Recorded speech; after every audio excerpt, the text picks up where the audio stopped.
Canada just hit American home builders with a massive 45% price surge on lumber, and it's shaking the entire U.S. housing market to its core. This isn't just a fluctuation, it's a historic shock. That's not a typo.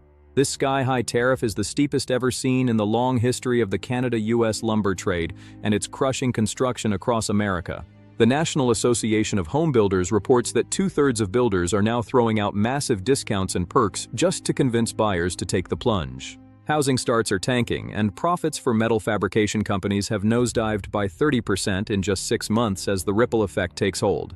Builders are warning Congress that these tariffs are jacking up the cost of every single new home by nearly $11,000. That's a staggering burden for the average family.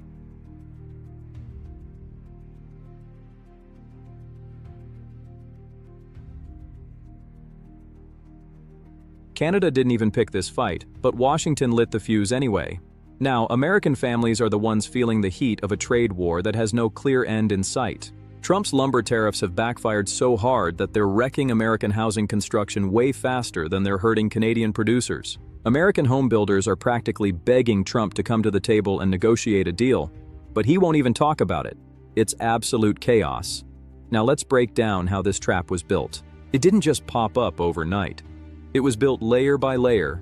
First, we saw anti-dumping duties for selling below fair market value, followed by countervailing duties. That mix added up to around 14%. But in August 2025, the Commerce Department raised the rate to 35%, and that's when things started to burn. Then Trump brought in Section 232, a Cold War-era law from 1962 meant for national security threats, and somehow claimed lumber was a threat to the nation. In September, he slapped on another 10% tariff. That stacked penalty pushed the total to 45.16%, the highest in the entire history of the trade relationship. And here's the kicker. Canada supplies about 85% of U.S. lumber imports. That is nearly 1/3 of all American consumption.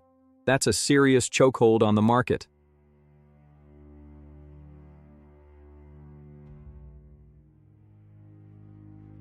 American builders can't just flip a switch and start buying local lumber. It's not that simple. U.S. sawmills just don't have the muscle to meet demand. The forest is there, but the processing isn't. The Forest Service says America grows twice as many trees as it harvests, so the problem isn't the forest. It's the lack of processing power and the time it takes to build new mills. When wood prices jump by 45%, builders are left with only 3 bad choices: pay the inflated cost, delay construction, or cancel projects altogether. All 3 are happening now.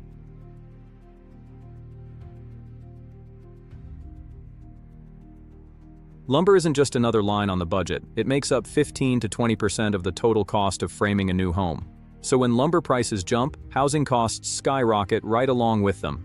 In April 2025, builders said these tariffs had already added $10,900 to the price of a typical new home, and that figure just keeps climbing as the 45% tariff digs in deeper.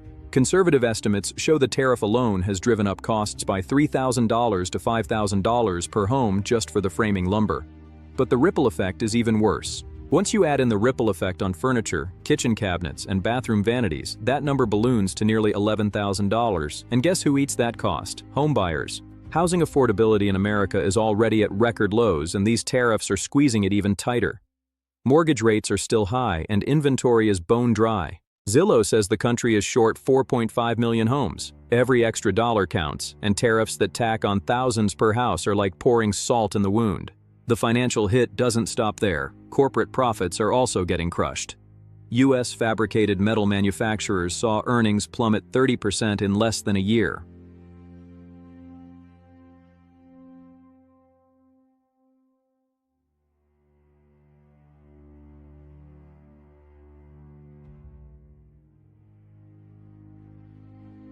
Lumber-related industries got slammed even harder. Mills across North America were running deep in the red for most of 2025.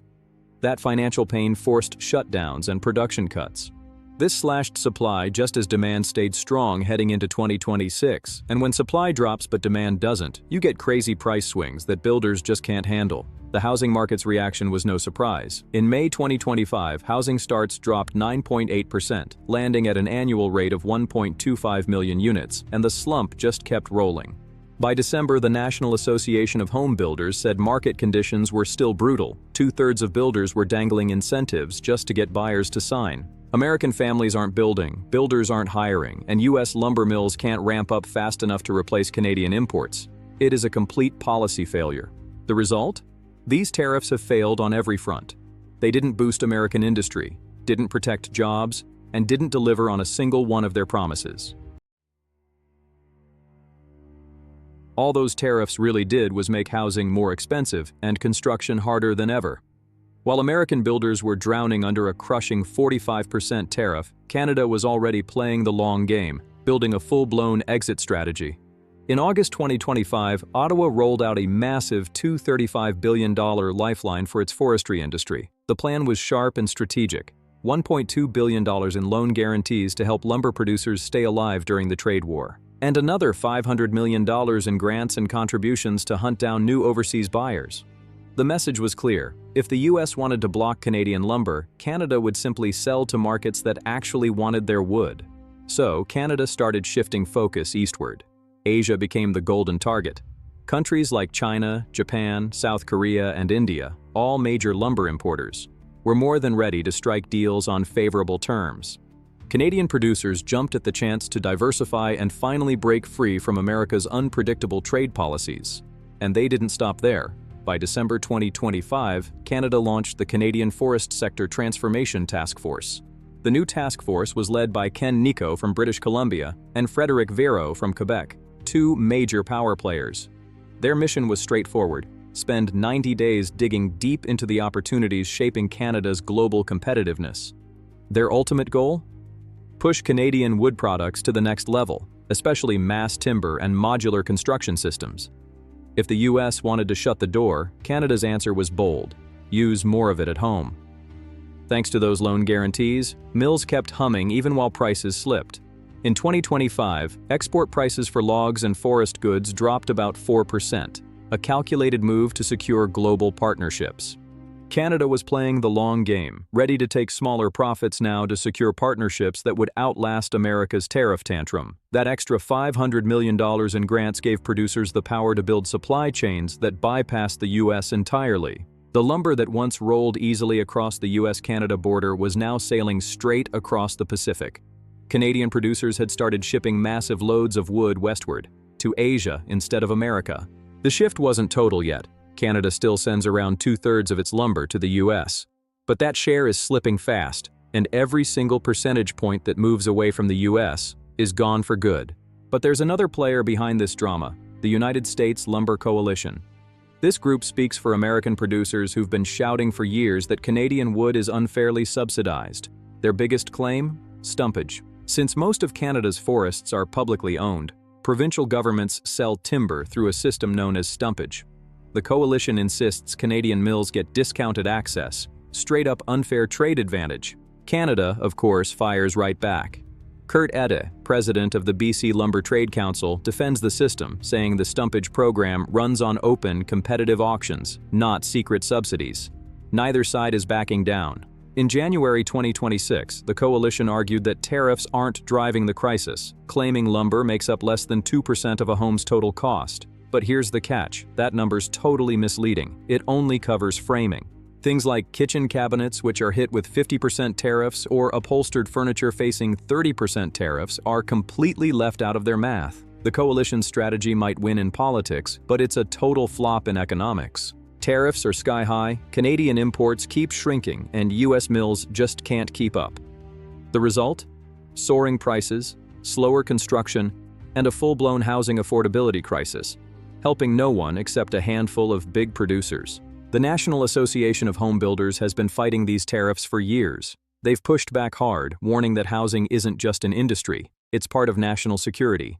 Yet Washington stayed silent. By March 2025, NHB Chairman Buddy Hughes sat down with Jameson Greer to explain how these tariffs were freezing new construction and crushing American families' dreams. He took the fight straight to the House Financial Services Subcommittee. NAHB did score one small victory. On March 6th, Trump agreed to delay tariffs on goods covered under USMCA, which includes softwood lumber. That move stopped the total rate from skyrocketing to 64.5%. But the relief was only partial. The 35% duties and 10% national security tariffs still stayed locked in place, keeping costs painfully high. By December 2025, builder frustration reached a boiling point. The pipeline for new housing projects was running dry, costs were through the roof, demand was fading fast, and the American home-building industry was gasping for air. Builders were begging for relief. But Trump's team isn't budging. They see the tariffs as leverage, a way to pressure Canada on bigger trade issues. Lumber isn't just wood, it's a bargaining chip. Housing affordability doesn't even factor into their strategy. In their eyes, Canadian lumber is expendable. The real danger? That Canada stops shipping lumber altogether. Replacing 30% of America's lumber supply would take massive investments that aren't happening fast enough. Canadian lumber producers now have every reason to look beyond America. Asia is wide open, China's building fast, Japan needs materials, and India's urban boom won't slow down. They are choosing Asia all the way. And once those trade ties lock in, they stick. Logistics shift, contracts get sealed, and mills start retooling for Asian standards instead of American ones. Canada's $2.35 billion plan is speeding up that pivot. That freedom means less leverage for Washington. Plus, Canada's boosting its domestic use. Mass timber and modular housing projects are now powered by Canadian wood that used to head south. Canada isn't just shifting its lumber exports, it's expanding them.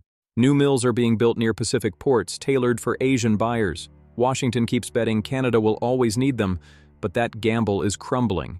And every month that 45% tariff stays in place, those new routes become more permanent. Once they are, America loses its grip, because you can't threaten to block imports that aren't coming anymore. It's backfiring in real time. What those tariffs really did was drive up US costs, slow down construction, and hand Canada the perfect excuse to walk away for good. The only real winners are the few US giants inside the coalition. Everyone else is losing big, and the longer this drags on, the more permanent the shift becomes. Canadian lumber that once went to Seattle is now sailing to Shanghai, and mills are retooling for Tokyo buyers instead of Texas builders. Washington thought 45% tariffs would force Canada to the table, but all they did was push Canada to build a future where US negotiations don't even matter anymore. Subscribe for more at Canada Today 13.